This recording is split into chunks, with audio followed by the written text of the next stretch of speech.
আসসালামু আলাইকুম, ওয়েলকাম জানাচ্ছি বাদশা টেককে। সবাইকে বাদশা টেককে স্বাগত। তো বন্ধুরা, আজকে আমরা শিখব কিভাবে এই যে স্ক্রল করব আমরা এই টেক্সটটাকে এই মাথা দিয়ে ঢুকে ওই মাথা দিয়ে বের হয়ে যাবে।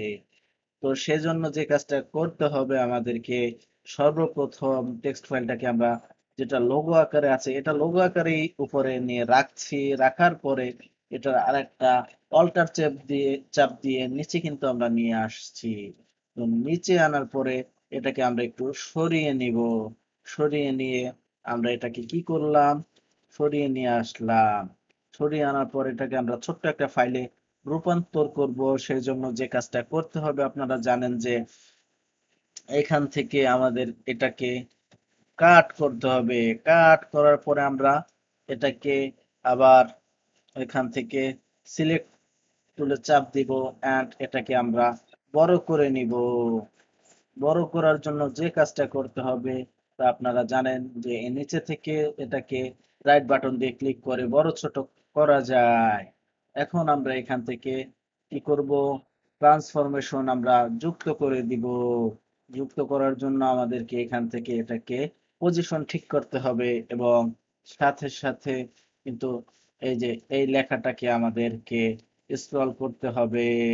স্ক্রল করার জন্য আমরা চলে যাব, এটা একটু ছোট হবে।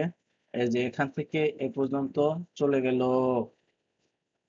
তারপরে যেটা করব সেটা হলো আমাদের এখানে কিন্তু আর একটা পজিশন পড়বে।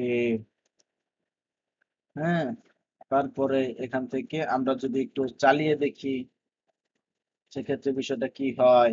হলো না। এখন আমরা এটাকে ডিলিট করে দিব। ডিলিট করে দিয়ে এটাকে আমরা একদম শুরু থেকে চলে যাব।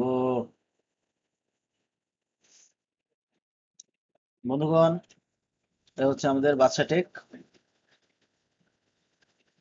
তো যেটা করব, এখানে আমরা একটা পজিশন রেডি করব। পজিশন দিয়ে দিলাম। তারপর ঠিক এই জায়গাটা পর্যন্ত আমাদের এ পর্যন্ত আসবে। তারপরে আরো আরো কিছুদূর নিয়ে আসব এ পর্যন্ত। তারপরে এই পর্যন্ত।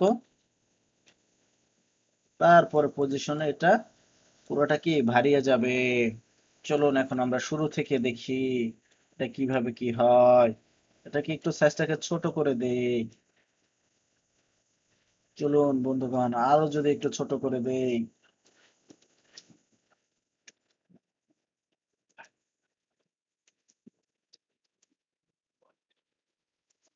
কিন্তু কাজ হলো না। কেন হলো না? এই জিনিসটা আমাদেরকে দেখতে হবে। কাজ হলো না।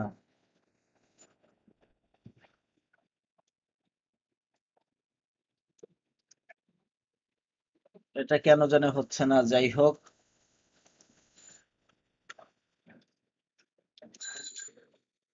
স্ক্রল করতে হবে, তাই তো? স্ক্রোলিং এর জন্য পজিশন, ওকে।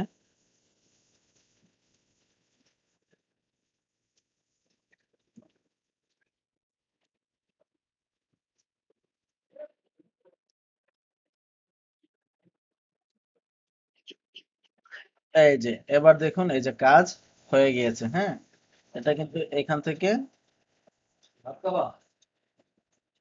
টেক্সট ডান দিকে চলে গেছে।